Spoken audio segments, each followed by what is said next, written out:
And there's only one place to be on Sunday night, and that's the studios of Citi TV for Scorecard. And as far as this weekend is concerned, it was a weekend for big games and a weekend for title leaders to make big statements. And that's exactly what they did. My namesake, Edin Ketia, was out there making me proud. Arsenal Football Club did one over old rivals Manchester United. Manchester City had Erling Haaland making history in the Premier League. And then, of course, there were other games that were also played. As far as the ongoing CHAN is concerned, Ghana's Black Galaxies, they played in midweek, took on Sudan, managed to get a win in that game, but it came at a cost. We'll be getting into that also in a bit. And then there was FA Cup action on the local scene. Accra Hearts of Oak have been dumped out. That's the big news as far as the FA Cup is concerned. Asante Kotoko march on to the next round of the competition. There's La Liga, there's Bundesliga, there's also the Italian Serie A in the mix as well. Let's take a quick break here. When we come back, I'll be introducing my good friends, and then we can get today's conversation going. Back to Scorecard here on Citi TV. My good friends are in the studio with me. Coach Christopher Nimley is here. Coach, good to see you. It's a pleasure.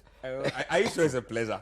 Of course it is. Is it a pleasure? It is. It is. You won't let the afternoon ruin his evening. No, not at all. Because I did say on Sports Panorama that I don't think United. You said you were going to suffer. I said we're going to suffer. If we really wanted to win the game, we needed to suffer. Yeah. And we all saw the degree of suffering.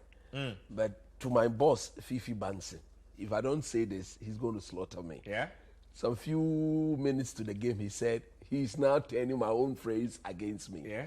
Egba, egbu, egbu, egba. So he told me that egba, egbu, egbu, egba, Arsenal will beat United. Yeah. And that was exactly what happened. So at least it is nice to see them challenge. Let me say a happy birthday to the Honorable Sam George. Yeah, man. A good birthday present for you. He hasn't called me yet. Yeah, a good birthday present for you. You were very optimistic heading into the game, so I'm sure they've brightened up what was an already beautiful birthday. So a happy birthday to the Honorable Sam George. Susu Graham, what's going on, man? I'm chilling. I can see that.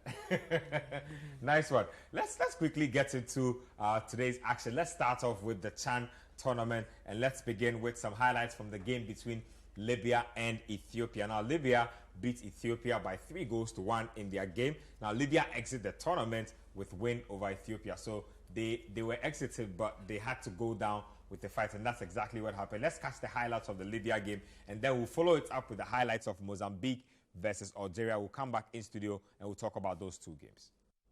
So Ethiopia exit the tournament, saving some face there. I mean, Libya actually, so getting a win. And then Algeria moving to the next round of the competition. Perfect record for the home side so far. Susu, let me take your thoughts on the two games. Just quick thoughts on the two teams. First, Libya exiting with some pride intact. And then also you have home side moving through with a perfect record. I think it was pretty impressive from Libya, especially considering we are talking about how the Ethiopians, most of their national team players are also playing in Ethiopia. So it's not, this is a team that has played, a lot of these players have played in the AFCON proper. These are high-level international players on the African continent. So very impressive win from Libya, and they'll go home with a bit of pride in their bag. And congratulations to Algeria as well. That perfect record in the group Haven't stage. considered a goal yet in the tournament. Yeah, that's what we're seeing. That's what we love to see from a home team in these type of tournaments, to get the wins, get the. You heard the sound of the crowd when that goal went in. Like when we were watching the studio, you see the first game, you couldn't really hear much crowd sound, but then when that Algeria goal went in, you could hear the volume, and those are the things that bring excitement and energy to the tournament. Because you want them to go far, you want them to play good games, you want them to be competitive. So when people are in the stadium, they are getting their money's worth, they'll fill the stadium and they'll give it some atmosphere. But I feel bad for whoever they are playing next, because that crowd being on your back, it can make the game a lot tougher than it should be. But exciting times for African football. The problem with Algeria is that they are on a one-goal project thing, so the wins have not been that convincing. Hopefully they can step it up a notch in the following rounds. But let's get to the Ghana versus Sudan game. That game happened in midweek. Daniel Efriye-Barnier suffering a red card in the process, so he automatically misses 2 matches because it was a straight red card. Let's check out the highlights of that one. We'll come in studio and make some sense of it. So Ghana's Black Galaxies managing a 3-1 victory there. It came at a cost, like I said. Efriye-Barnier, straight red card, missing out. Looks like Ghana might just qualify, but it will be properly confirmed when the rest of our group members take on each other tomorrow. Madagascar will be up against Sudan in that game, I believe, and then we'll know exactly what the group looks like. Possibly Ghana might come up against Mozambique, but yet to be confirmed. But coach, 3-1 win, Barnier out, captain out. I don't know how to feel about this tournament. It's mixed feelings for me so far, but what sort of sense are you making out of everything, I mean, as things stand now? Okay, so to be very sincere, I am not convinced about the team. Our performances in the 2 games, the one we lost and the one we won, still not convincing at all. We just watched the Algerians. You said they are on a 1-goal project. They are playing proper tournament football. That is what you call tournament football. You don't need more than a goal to win football games. So as it stands, they score, they know they are home and dry. If you look at the manner in which we are playing as a team, we've got serious issues. And as the tournament progresses, it's going to get even more difficult. Our players are not showing true character. Now we'll be going to the next game without the talisman of the team, the one who makes the team thick. Anytime this team has been in a very difficult situation, it has taken the free Barnier to get everybody on board, resurrect the team, and get the team to progress. In the qualifying series, we saw it. When it matters most, in the game against Sudan, we saw him come to the party. Before the tournament, I've always said that I believe our strongest weapon is the technical team. They didn't impress me in the first game. They impressed me a bit in the second game. But again, the manner in which that game was managed, I'm referring to the game against Sudan, got me worried. Believe you me, the Sudanese equalized the goal. We were lucky for that goal. Was it the one where he pushed the defender? He didn't push our defender. Our defender was virtually struggling to have a touch on the ball. That shouldn't be the sort of push that should put the size of our defender onto the table. Well, Coach, do you remember, just to remind you, the first Arsenal Man U game? Isn't that, remember something similar happened when Arsenal scored? VAR came back and said that was a mistake. So that, look, on any other day, that goal should have stood. But having said that, look at the saves Danla had to make when it was 2-1. At the time when we were leading, we needed to manage, we needed to keep a very compact shape and wait for goal. We knew the Sudanese would come desperate to come and equal. So keep your shape and go and punish them. We had no tactical shape. The game was stretched from end to end. Anytime they picked the ball, anytime the Sudanese picked the ball, you could clearly see that there were openings in between our team waiting to be slaughtered. You can't do this against the Senegalese, not against the Malians, not against the Algerians, not against the Ivorians. We'll get beat. And if Morocco were here. And if Morocco were here, we would have been in big, big trouble. But having said that, with Coach Anoka and Prosper Agum, I will be shocked if I see that this same level of defending in the next game. Because you bear with me, I've always highlighted the problem in our centre-back pair. Look at the first goal we considered against Sudan. As if we had no centre-back. There was the defense didn't exist.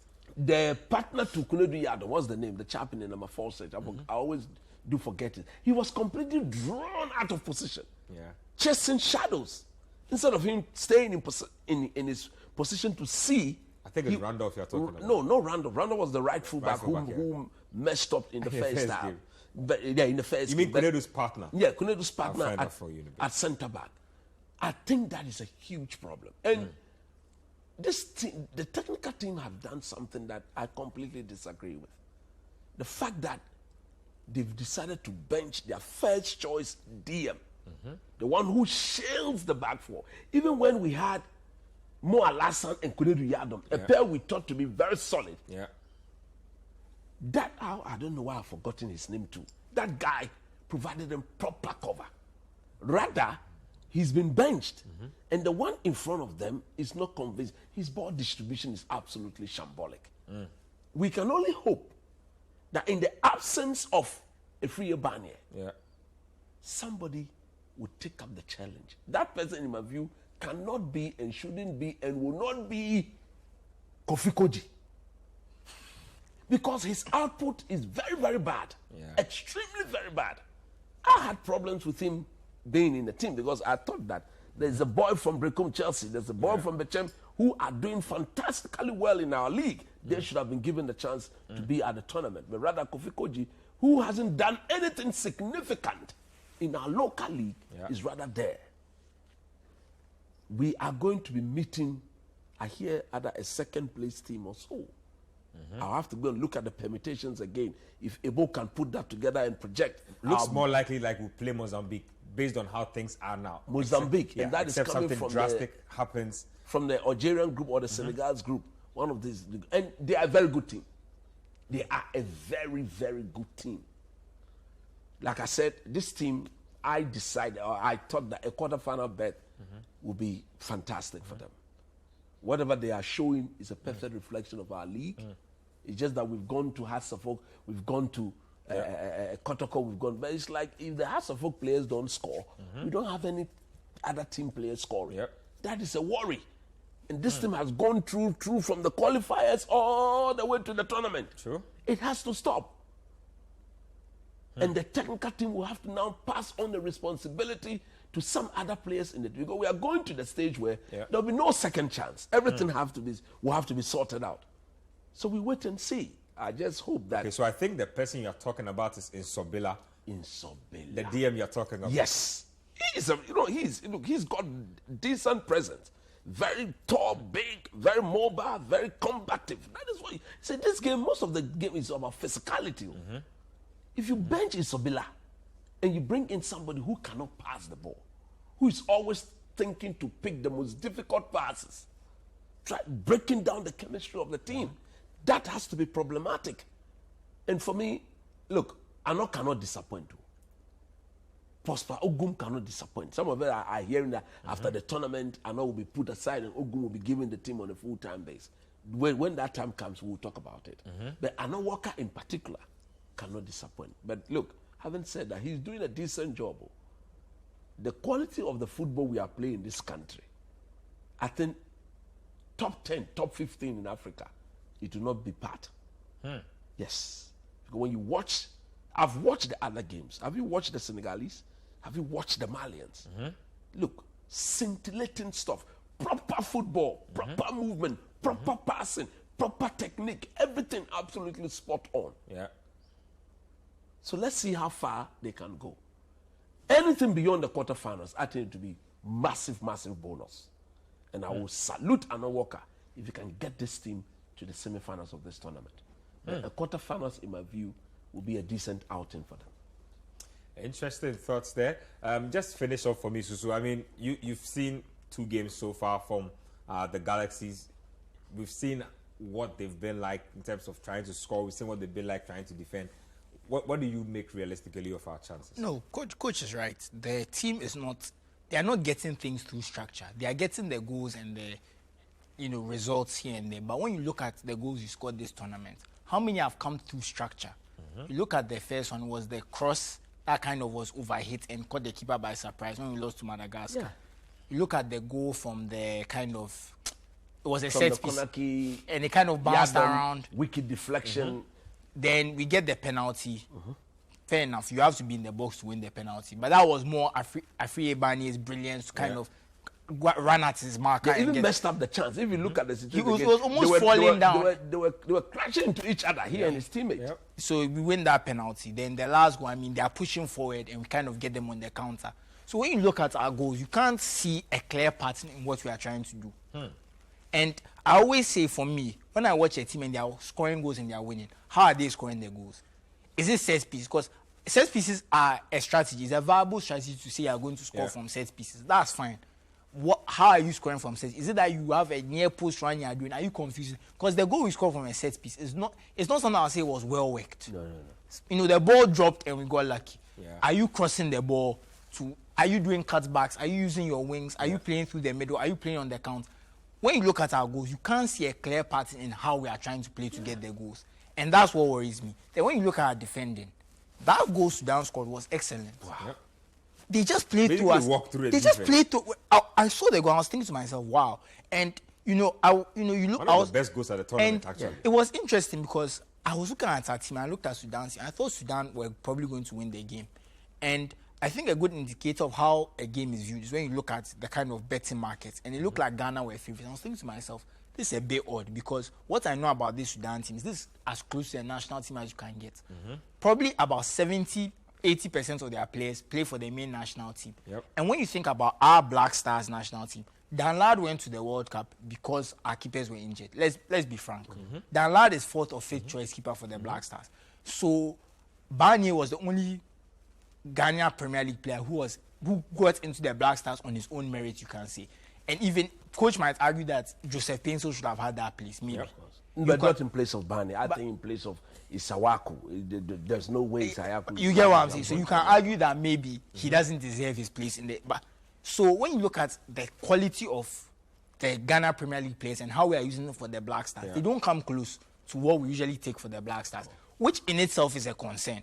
But we'll talk about that later. So everything about this game was very surprising that Ghana were considered favorites and stuff. They delivered in the end. But when you look at the performance itself, I think Sudan's finishing and Dan Lad were the two things that won us that game. Because Sudan had some interest. There was one where they got, I don't know if you remember, they got some open goal and they just blasted it over. And there was one, all the guy needed to do was stab it, but Dan Lad gave him the eye and then he just blocked it. And there was no defense. No defense. Yeah, so like, when you look at these things, the result, we've gotten the result. We'll probably qualify because of the fact that we betted our Madagascar results. I think unless Sudan win like 3-2 or 4-3, something like that, before we go home. So there's some complicated permutations, but I look at all of that, I'm just thinking to myself, this team does not look. I agree with Coach. We don't look good. Like if we had won the Sudan game 3-1 and I see that we are playing football, we are carving them open, we are creating chances. Because almost like the 3 chances we got, we scored. I don't know if like I can't recall us creating very strong opportunities regularly, and that's a big concern. Because we are not defending well either. Like Coach said, either you defend well or you attack well in the tournament. But if you don't do either, you are not going to go far. Let's look at the FA Cup down here in Ghana. Asante Kotoko were 2-1 winners over Benab FC. Let's check out the highlights of that particular game. We'll talk about it, and then we'll take our first break.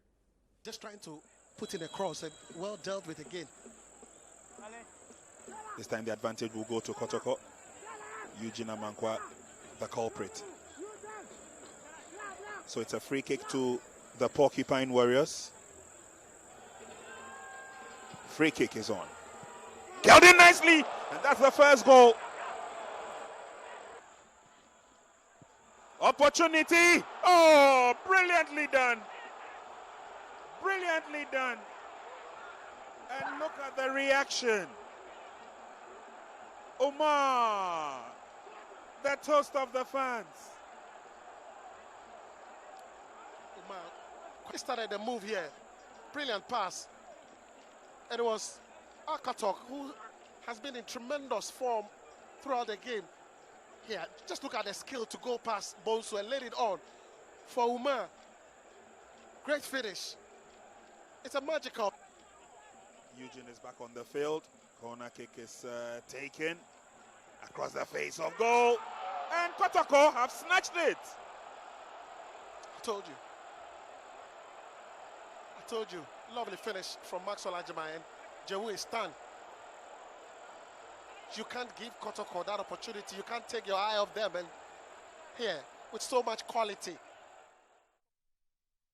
Welcome back. So, Asante Kotoko winning 2-1 against Benab. What's painful is that Accra Hearts of Oak, they lost to Dreams FC, so they have been dumped out of the competition. Could just snap thoughts on that.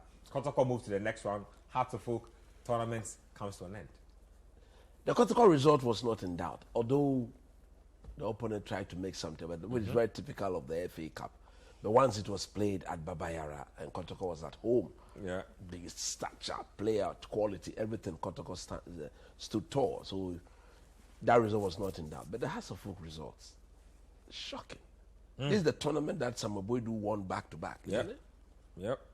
Well, it was Dreams FC. Was against the fellow Premier Premier Division team. This is a tournament that some of you do own. And the coach from Serbia, he's back. He's the one coach here. Matic.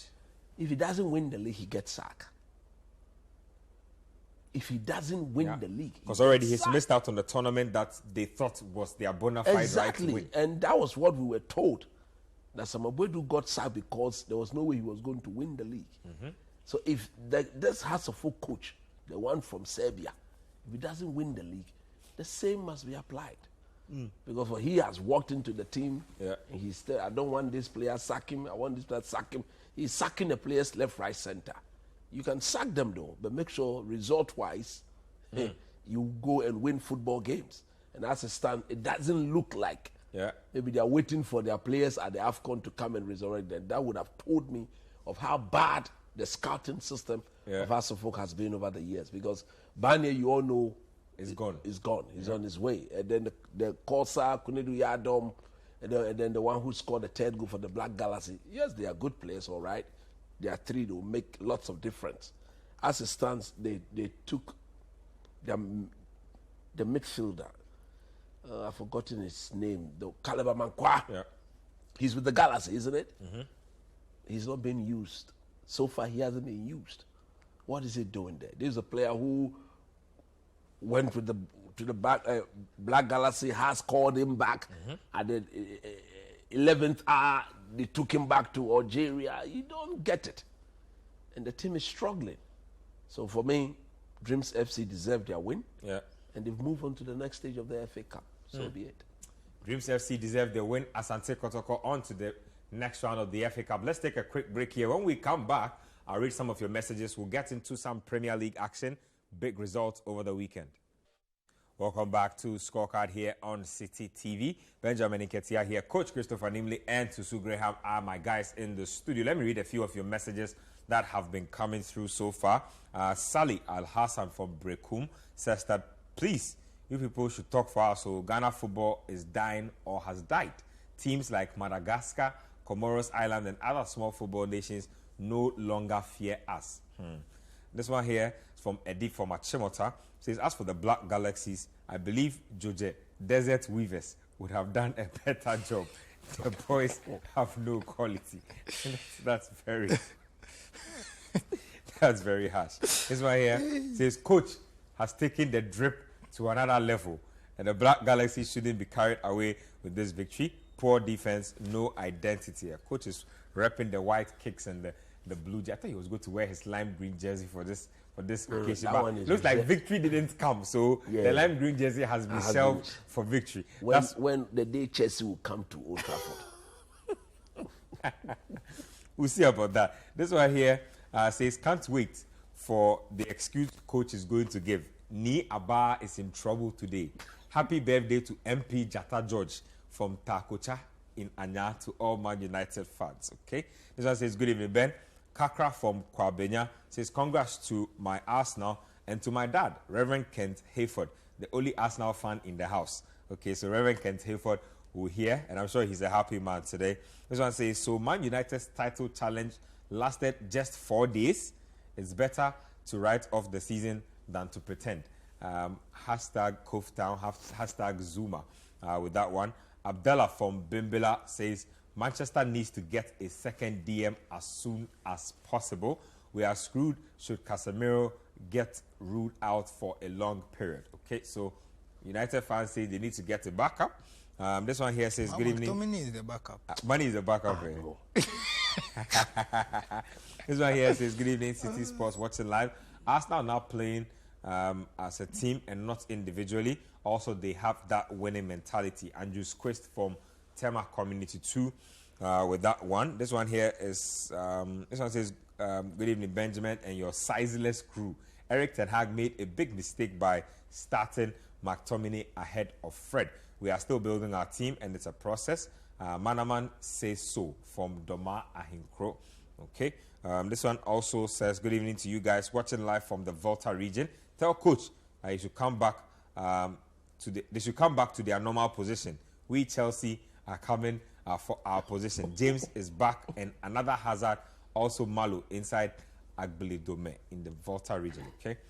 This one here is from Mutala Tanko, our good friend Amani Mutala Tanko, says, evening to you all. Please, United needs somebody like Alexander Arnold so he can keep crossing the ball for Vegas to score. So they say United need a ball crosser, at least according to Amani Mutala Tanko. This one here says that the way we, the Chelsea fans, were backing United to win, but we still move. Please let coach know that Caleb Amankwa is with us. He scored the standard last week. So Caleb actually didn't go to the tournament. He was left out of the tournament, so he's back home with Accra Hearts of Oak. That's what's going on as far as your messages are concerned there.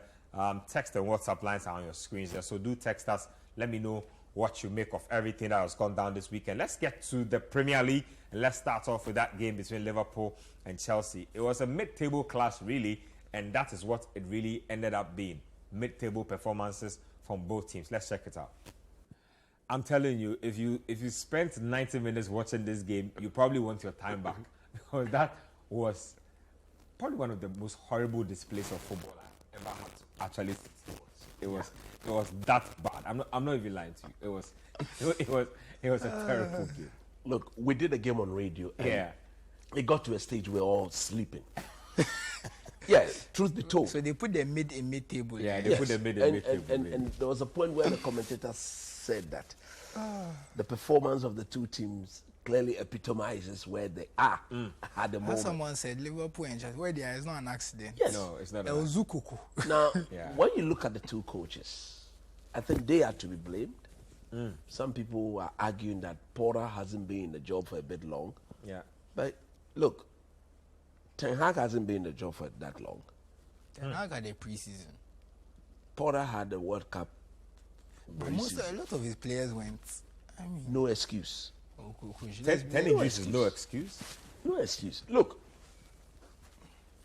he's got injury situation to deal with, but he's still not picking the right players. Me, I don't understand why Aubameyang cannot get into this team. The football is that bad that if you're a striker, you are virtually rendered completely useless. Because there's nobody creating anything decent. When you play with Hall, Jorginho, and Gallagher in midfield, what are you getting? Busy for nothing players. Especially when you tend to push Gallagher high up the pitch to go and support Mason Mount. What do you think you are getting? I think some few weeks ago, we look, I would have started Obama and bring Kahavets behind him. I think that play him in a more natural role. Of course. That would create a more I feel like Chelsea have played sense. Havertz everywhere but his actual position. You know why I disagree with Coach on this? Because even when Havertz is playing and he sees people running, he's not even making the pass. No, I'm not even feeling that if he goes to number 10, anything will change. He would do better than a Mason Mount as a number 10. He would do better than a Gallagher playing high up the pitch, getting on the ball and going square, not seeing the third pass. Yeah. He would do better than them. Because at the end of the day, this Aubameyang guy, some few months ago, was banging in the goals at Barcelona. He was virtually not involved in the Barcelona build-up. But the build-up was so sweet for nothing. His reputation as a goal scorer should merit him into that. He's a Premier League golden boot. Exactly. Yep. That should put him in the team. So that is why I blame Porter. And so therefore, he thinks that he needs more time. Now on the part of Liverpool, yesterday, Jurgen Klopp, it shocked me. Which part shocked you? The tactics on the day, the lack of in-game management? The tactics one, the lineup, and the personnel. You don't go and bring this small boy to do what? Maybe he's sending a message. Bench Alexander Arnold as well. Maybe he's trying to tell the guys who have gotten comfortable in the team that I can actually put you on the bench if you're not giving me a performance. You see, there are times as a coach, you make that decision or you take that decision. But you have to be very careful.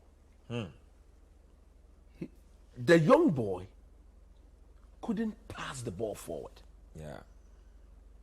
And Gallagher and the Chelsea midfielders saw that. All they needed to do was to hustle him a bit. And he ended up getting rid of it so quickly. And per his position, he needed to take the ball off Konate and pass the ball to Thiago for the ball to progress.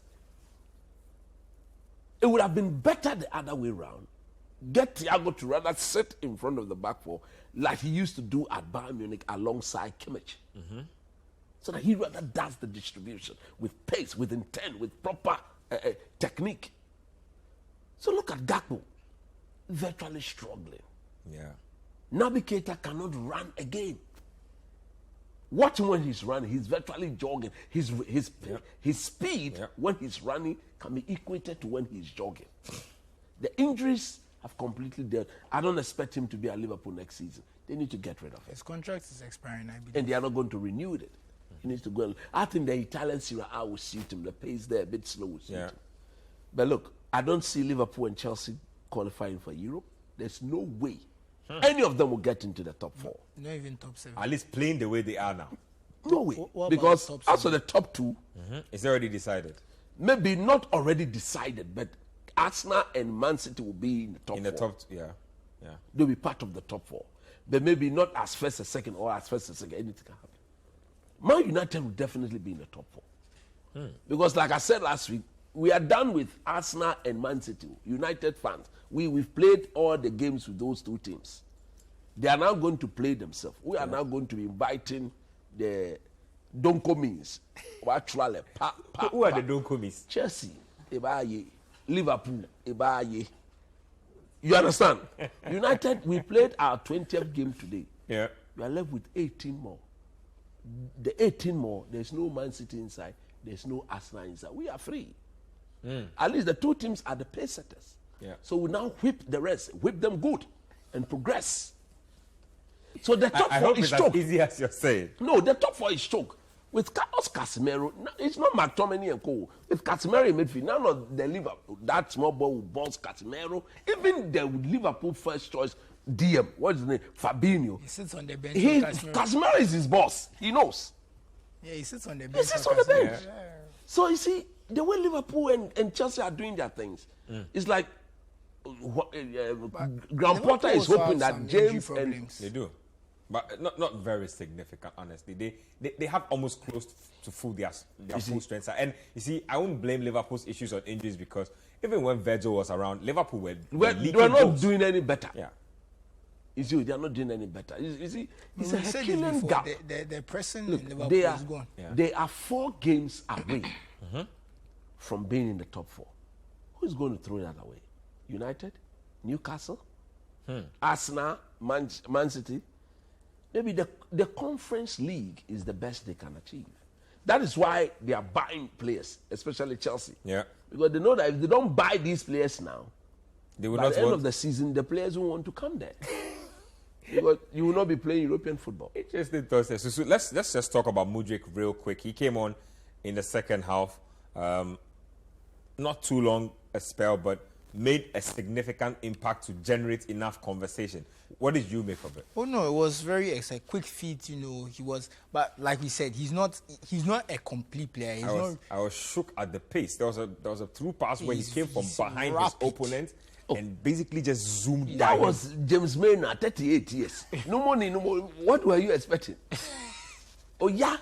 The club did the substitution. Yeah. There was the one that Maynard gave it to him. Yeah. So when the yellow card came I told Rita that club will have to change him quick. By the time I realized Arnold was warming up, hey, Maynard, every come and time sit I down. see Mona play fullback, he gets a yellow card. Yes. Every time. I don't blame him because first of all, he's And not a fullback. I overheard club saying that Liverpool should renew his contract again, give him another year. I won't be shocked. No, but I don't think they're giving him another year to come in. It's more so that they can learn from his work ethic and that maybe help them Hopefully. No, that's the idea. I mean, someone like Milner, the professionalism he has, he tries his best to take care of his body. Yeah. He doesn't. It will rub off on the younger That's what generation. they are hoping. That's more what I know. They are not. Maybe if they are renewing him, accepted, that could be the thing. yeah. If they are renewing him to be the backup right back like he's been doing, the error. Because you complained about how old the team was already. No, but back to Mudryk. he had that. I heard people saying he's just like Eden Hazard and things. Let's cool down. It's a bit early, but it's good to see that quick feet. Because I guess we're talking Chelsea have directness. Yeah, Chelsea have looked a bit flat. So when he I think they missed that directness. Just take the ball and run at the defense. so when he integrates into the team, I think to make them look a bit exciting. But there was a chance, I'm sure you saw on the highlights, where it's like he controlled the ball and he came. Yeah. If he was a more confident, complete player in terms of one-time slap. thank you, exactly, in front of goal. one-time shot and he could have won the game for them. So it's just those little things that make me say that he's not a 100 million player now, but he probably you will think be, he has the potential to be a 100 million player very soon, because the players we've seen go for 100 million, I think he's better than one or two of them. I won't mention names, but we've seen some of them. Who the cup fits. Let's get to the Etihad and let's check out that game between Manchester City and Wolverhampton Wanderers. It was Erling Haaland doing Erling Haaland things. Same old, same old. Let's check it out. And Manchester City didn't even have to break a sweat to win that game. It was a walk in the park, really. Erling Haaland already with his 4th Premier League hat-trick. Now, I said this is crazy because Ronaldo scored only 3 Premier League hat-tricks in his entire Premier League spell. Haaland, in his first season, is already on 4 hat-tricks. Luis Suarez, I believe, scored 4 hat-tricks, but it took him about 81 games or so to do it. Erling Haaland has done it in like less than half of those matches. Crazy. Look, can I say something? I don't like the Ronaldo comparison in this case. Why? Because I think it's unfair on Cristiano Ronaldo, considering that as a goal scorer, I would say he had 1 or 2 good seasons at United as a goal scorer before he went to Spain and then he broke out and became a full striker. He was more or less a wide winger. Yeah. But So that's what I'm saying. I think it's a bit unfair because Ronaldo only recently scored his 100th Premier League goal, if I remember correctly, when he came back. Yeah. And that 18 goals would have been, I think, his 2nd highest in the Premier League season. Yeah. So I think it's that's a actually bit incredible. Yeah, I think it's a bit unfair, and that's why I say sometimes that if I did my all-time Premier League 11, I wouldn't put Ronaldo, because for me, what Ronaldo did at Madrid is what made him him. He had a good start, but his longevity in the league was not that of some of that. He had 6 years in the league, but he wasn't. I think the last 2. Yeah, exactly, and that's why I wouldn't. But just an aside, so I don't think it's fair to if you start calling Suarez and other people who are playing more at the height of their powers. I think that's a bit more fair. I believe the record is held by Alan Shearer for 1 season, 5. Yeah. 1 season, 5 hat-tricks. Yeah, but I believe all time is either Aguero or Henry. I have to check. Looks like Erling Haaland is eyeing that record right I mean, there was the record for fastest to 3 hat-tricks, and it took Michael Owen, was it 40 games, and it took Haaland, was it 8 or something like that. So if you look at the game that we just watched, look, for me, I don't like coaches who don't learn. You have to learn. Last week, Ten Hag showed the whole world how to beat Man City. You don't allow Kevin De Bruyne to dictate the tempo of games. Yeah. No, you get beat. If you go back to this game, the first goal in particular, they did the thing 3 times without De Bruyne. At the 4th time of repeating the same sequence, get the ball diagonally to Mahrez. He picks the ball as if he's going to take on the fullback. He runs at him, and then cut back, and then gave the ball back, and one-time cross into the box. Last week, De Bruyne attempted to do these things, but anytime Mahrez got the ball against Malaysia, when he decided to run at another peg, but he realized that Fred was just closer to De Bruyne, so he needed to force himself through Malaysia, and he couldn't do that. This Wolverhampton team clearly saw, and Lopetegui, he saw that this thing was being done over and over again and again and again. How many times have we not seen Man City teasing you to one side, going down, because their wingers are always wide. And that's why they keep the ball for so long. So you are slowly moving. You are shifting, which we more is rather they compel you to do the diagonal shift, and they also hit you diagonally to the opposite side. And once their Mahrez or Grealish picks up the ball, they control and then they run directly. And as he's going, Kevin De Bruyne will just be pulling himself back. He brings the ball back, one-time cross. They've got a target man. Erling Haaland, if the ball is put into his area, nobody is out jumping him. Nope. Nobody. And when he heads the ball, the power with which, the power he generates. He's strong. He's stronger than most players. And faster than most players too. So look, the result was never in doubt. Lopetegui tactically, I think he got the personnel right, but the way they were playing, they didn't play to their strength. Their strength was get the ball and get it to Adama Traore. Let him run at Laporta. There was. Could you remember one occasion where Adama picked the ball and ran at Laporta for 90 minutes? You not being able Adama to play off at halftime. No, It took him off. So you couldn't play to your strength. That was, in my view, was a tactical I error. disagree slightly with Coach. I think they handled the first half well, apart from that one moment where De Bruyne got free. I think they were okay. But I think the second half, they kind of fell apart. No, I think that first half, if the young chap who came, who has been replacing Rico Lewis. if he's gotten his delivery right, he had 3 deliveries under no pressure. There was nobody close, and he messed up. If he had delivered properly, like punished in that he would first have been punished several times. That's fair, but I'm just saying, based on the chances Man City created in the first half, they didn't create too much. And Coach was right. I think Rico Lewis, he's a good player in the sense that he's okay, but you can see the deficiencies in his game. Some of his passing is a bit sloppy, and I think defensively he got a bit exposed at times. But back to what I said, because they didn't create too many chances, I thought Wolves did well in the first half because there wasn't too much chances for Man City.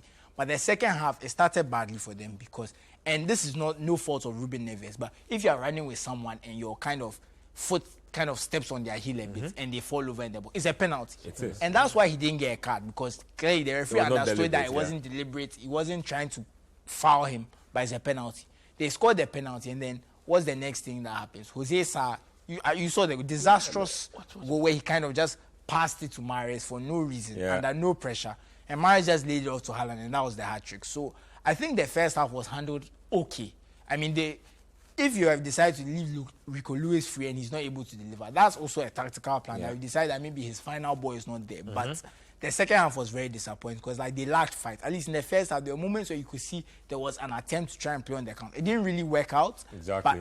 But it was okay, but the second half was very poor. I think if I was to rate the first half, I'll give them 6, and then the second half is 3 or 2. So just talk to me about goal scoring with Wolves. I get frustrated watching them, really. They had a chance to bring in players, and they went and brought in Pablo Sarabia.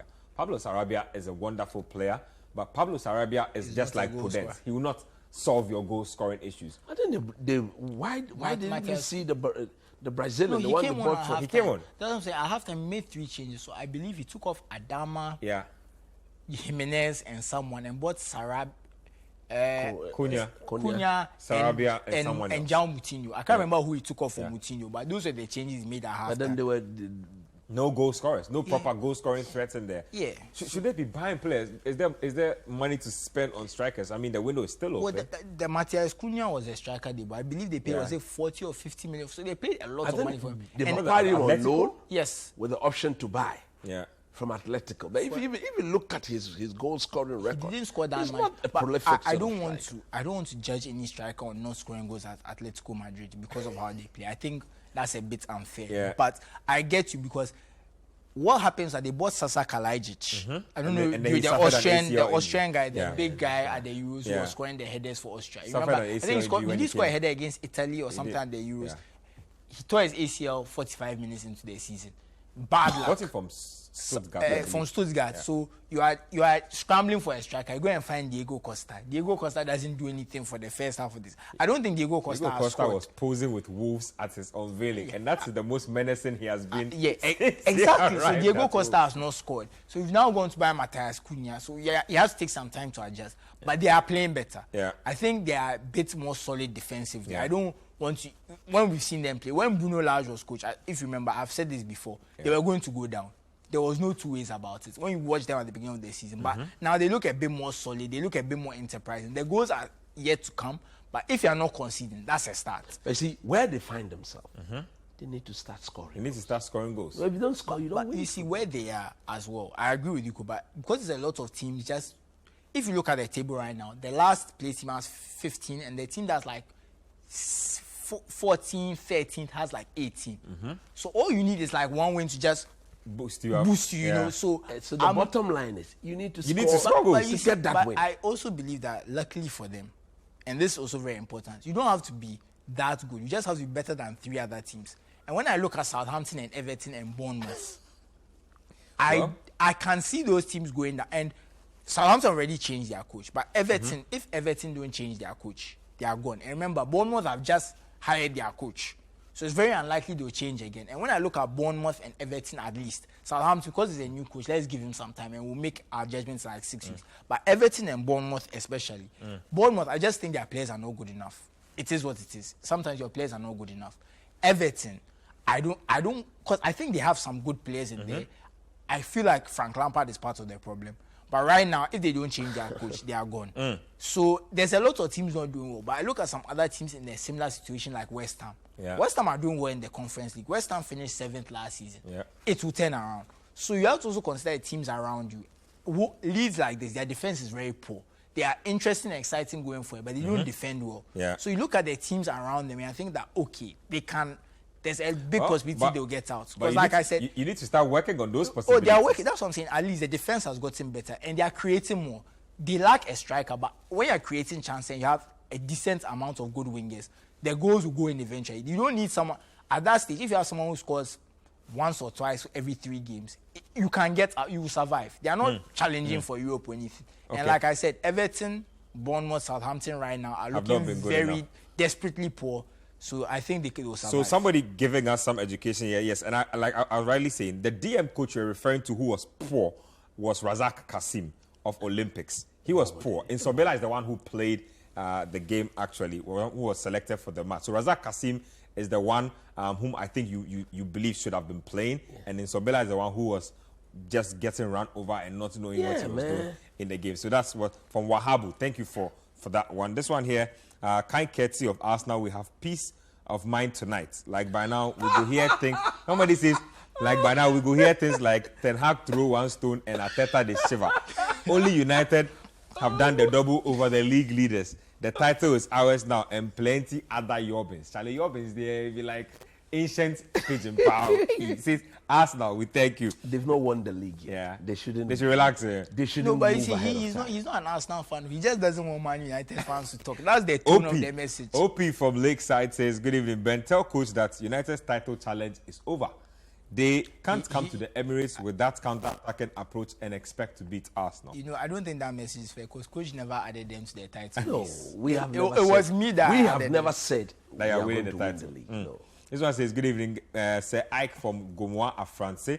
Eric Ten Hag and his boys are doing tremendously well this season, but I think a new DM will do the team a great favor because without Casemiro in the midfield, it's absolutely weak. I wish my darling club better luck next time. Dada Ammonia from Cove City says, by kind courtesy of Arsenal, we have peace of mind. I think I read that already.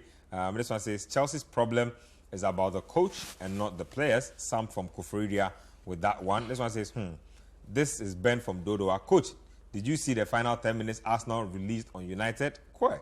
It could have even, it could have caused a flood, I think you wanted to say. This one's from Andrew's Quiz from Tema. He says, is coach a happy man tonight or not? Clearly he's not a happy man, but he has to do his professional job, which is analyzing football games, and so that's what it says. Hussein Yakubu says that I just want to tell United fans that they have a good coach and good players, but this year is for Arsenal, so they should know that and know peace. This one's from Taylor the Gunner. I think we saw Taylor at the roadshow today. Says, good evening, guys. Great roadshow. I just want to remind Coach that we are Arsenal Football Club. That's how he ends his message in there. Omar, the poet from Ho, says, in as much as it takes time to build a team, I feel Potter, I think I lost that one briefly. I'll try to... Yes, it says, in as much as it takes time to build a team, I feel Potter isn't the man for us. He gives us hope today. The next moment, he's given us characters of a small team coach. Meanwhile, Gakpo has a clean sheet in respect to shots on target. Somebody throwing Gakpo in the mix there. Leo from Sunyane says fatigue is part of United's problems. Bright from Abuja, Nigeria says, please ask coach, when will he ever give credit to Arsenal, at least for now? Thanks. Bright from Abuja, Nigeria is attacking you. You get a chance to respond to that when we get into that game. This one's from Kaswa Aigbe Town, KB. With that one says, good evening, guys. He says, I want coach to say Egbu Egba in the studio this evening. That's all he wants you to do.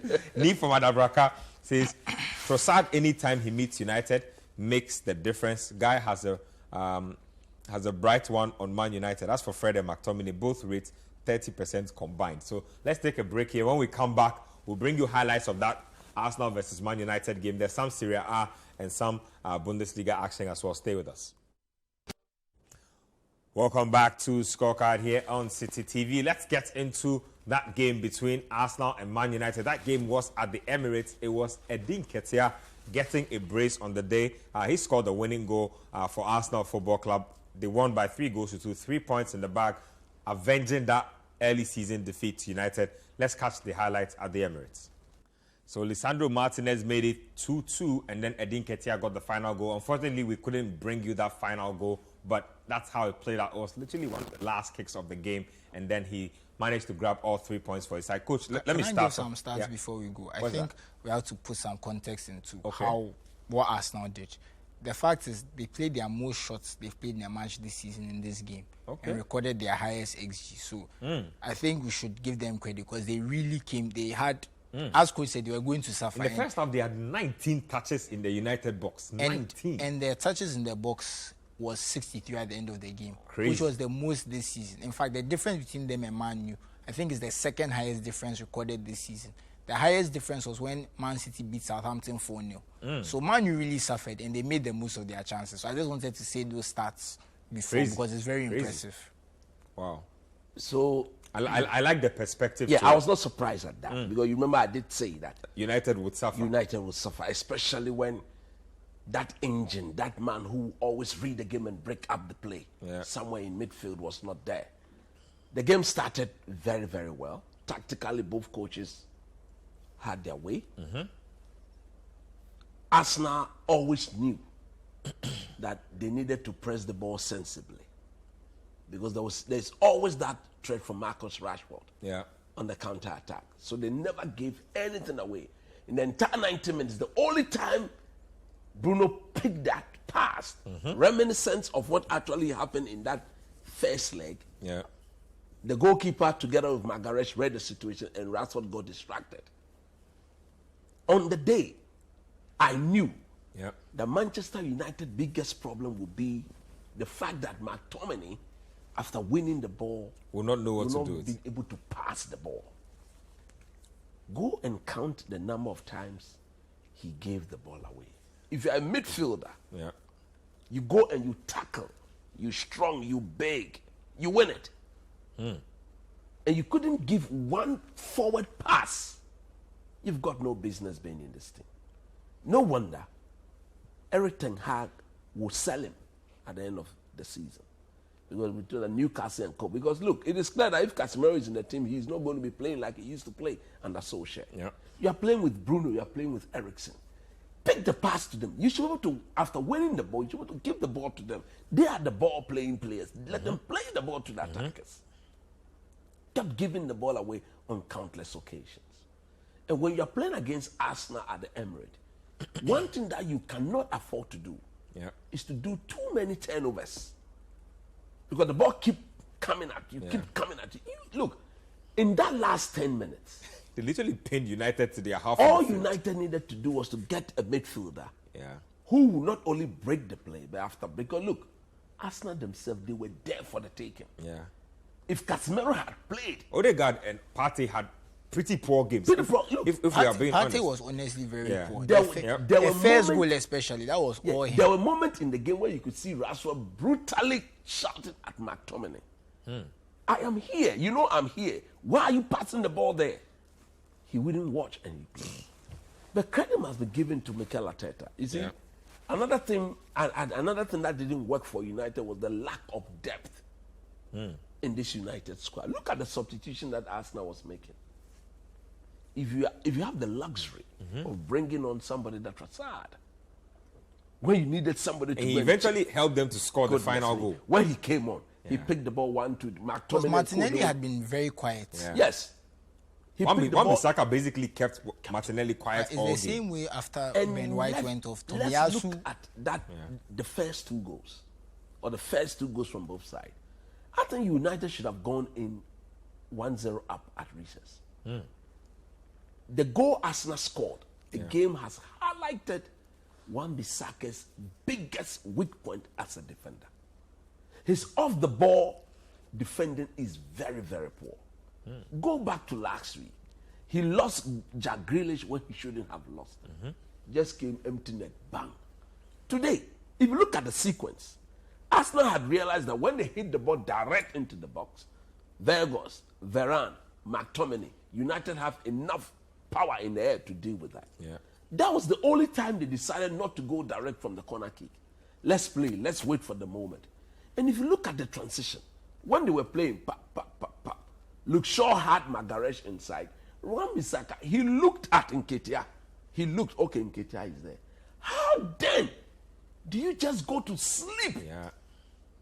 When the ball had gone, the moment the ball went wide, you should have tried to figure out where Nketiah. So you normally would do this as a defender. Block him off. If you want to, let him pass under your hand. But he just kept, by the time he realized, bang. At this level, you don't do that. If you defend like that, it is proper you get punished.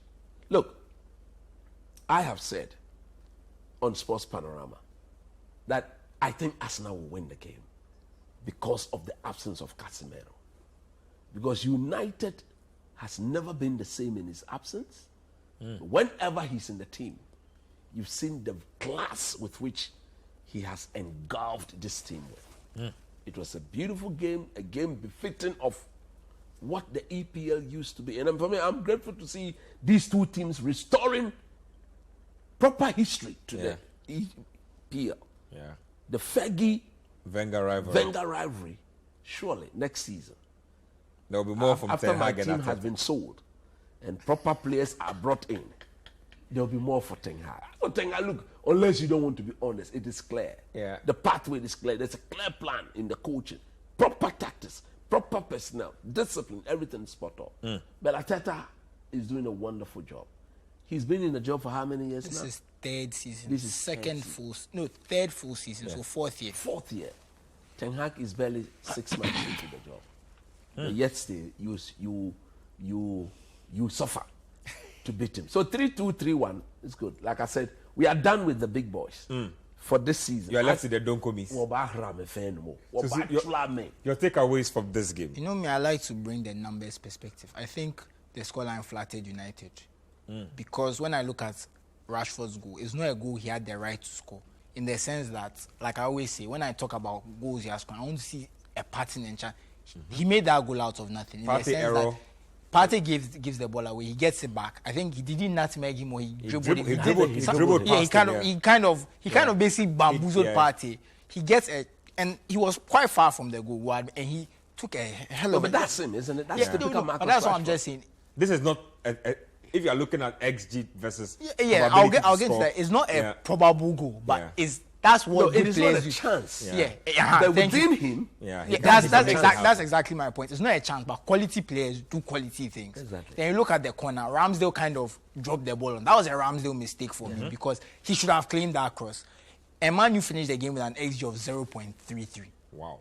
I mean, when you look at that and he scored 2 goals, if that shows that, and that's what I like about this Man Utd team, in the sense that even when they don't play well on paper, they'll do something for you. And that's something very important. That's something we've not been seeing from them in the past. Then you look at Arsenal create an XG of 3.2. So it's almost a difference of 3 in terms of XG. So if you look at it from an XG perspective, this should have been a 3-0, right? But it just shows how well United took their chances and how much they suffered. If you are being honest, they barely created anything in this game. But that's exactly the point. The two that, because Rashford made something out of nothing. And the ball dropped to Lisandro, and he made a very good header. And you saw Gabriel on the line trying to, but it wasn't enough. So for that alone, I think Man U going forward, they really struggled. And I think they were able to do well in the sense that they limited Arsenal in terms of, I think Arsenal's chances, there was a lot of volume.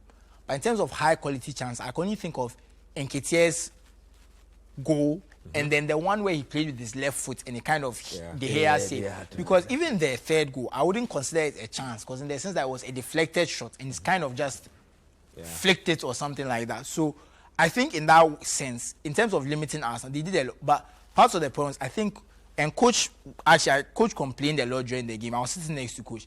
Whenever Saka got the ball, it looked like Luke Shaw was afraid to tackle him. I don't blame him, because I think because of the form Saka is in. When you talk about the 2 informed wingers in the Premier League, it's Marcus Rashford and Bukayo Saka. You cannot give him that amount of space. So he's just a quick one. Last week, the form of Mahrez is also very good. He's picking up. Yeah, he's picking up. Look at what Malacia did for him. By the time he touches the ball, you are closer to him. Yeah. When you give a winger space, you are basically asking and for especially trouble. when he's putting the ball on his left foot. Yeah. and moving on to your weaker foot, your right foot. So all he needed to do is to keep the ball in his left foot, put his body in between you and the ball, and then you're out of it. Because just conclude quickly. So I was just even talking about that, but he scored a goal. Remember, he hit the post as well. So I think Luke Shaw did not handle Saka well, and he was too afraid. I think if he had been a bit more proactive with his tackling and won the ball, he could have actually been able to spring some counter attack. Because I think that every time Saka got the ball, he could do what he wanted. Yeah. He wasn't dribbling Shaw because Shaw was backing off. But he was getting enough, then he put the ball inside. Players were running into space. And honestly, they were lucky that Odegaard had a bad game. Xhaka had a very good game by comparison. He's usually the one in big games that we know to make mistakes, do something. But it was Odegaard and Partey. They weren't really there. Martinelli also wasn't there, but they got the result. And that's the good thing for us now. They won a big game without some of their big players performing. And look, like Coach said, they have the double header against Man City. But every other team in the league, that's a W for Arsenal, the way they are playing, I don't honestly. think so. I don't think they'll win. I don't think they'll win every other game. I'm not saying they'll win every But other game. most I'm just other saying smaller that teams. when you look at it, most other teams, it's going to take a big effort to win those games. They couldn't beat Newcastle. That's why. Let's get into Well, some other highlights. We have Newcastle limited lost time. one game this season, Coach. They've lost exactly one game, and that was last minute against Liverpool. Let's move it on. Let's get to the Italian Serie A and also the German Bundesliga. So back-to-back highlights now. Let's check out Salernitana versus Napoli. Napoli won that game, have extended their lead at the top of the Serie A. And then also you had Bayern Munich being held to a draw by RB Leipzig. So back-to-back highlights will come in studio to discuss. So Gio Reyna, after all the controversy with the U.S. national team, his dad and everybody involved, when he scored the goal, he put his fingers in his ears. Says he's blocking out all the noise. But Napoli have extended their run at the top of the Serie A. Bayern are 5 points clear. Dortmund are sixth on the Bundesliga table. And every time you watch a Dortmund game, it's always like this: 4-3, 3-2, 5-4. Always like that. Clearly unacceptable. You can't do that. That's why Bayern win this league again. Yeah. Because the lack of competition is alarming. To be honest with you, you expect that a team like Borussia Dortmund will be able to keep their best players. And see, I don't know why. I think it is their ambition not to win the league. You see, I think they've given up on it. They've Dortmund become a more selling club now. This season, I'll give them a pass because the plan was to sign Halle to kind of fire you to the title. He gets cancer, and he's your senior striker. Your next striker is used for Mukoku's 18. No, but look, you can't really, I'm just saying that. I'm saying this season at least. And even then, Bayern were dropping points. So it's like, but the defense is a problem. That is why I'm coming to. The defense you is definitely can't defend like this. Yeah. Look at the manner in which teams are just cutting through them, slicing through them. Every game for Dortmund is like this. Every game they need to score 3 3-3. or more You goals see, if you notice, to a win lot them. of teams in the You Bundesliga can't do play that. like this. Because in fact, the league itself is like it's that. reckless, yep. Recklessly. Yeah. And Highline. that's actually why I don't like. I feel like every German coach coaches the same way. Highline, pressing, and that kind of stuff. So that's why this whole Bundesliga tax, concept. When the player scores a lot of goals in the Bundesliga, you are playing need in to a league. You are worry playing about in a league buying with them. so much space. Imagine if you were to be playing a league like the Bundesliga and you go to Italy, for example, where there's 3 at the back. Teams are more tactical. They are playing deep line. The amount of space you get is so different. Look, It will that's affect why your game. of late, most of the German players, when they leave and they go elsewhere, they tend to struggle. Yeah. You do. Exactly what I was They saying. tend to struggle. Let's get some highlights to close out the show. Let's do Barca Getafe, and then we'll do Ronaldo's debut in Saudi Arabia. So he made his competitive debut for Al Nassr. So let's check out Barca. They beat Getafe by 1-0, and then we'll go to Saudi Arabia and get to Ronaldo. That's what the power of Ronaldo does. There will be no Saudi Football League on this show, but Ronaldo is there, so we'll bring it to you. Check it out. So Barcelona winning by 1-0 there.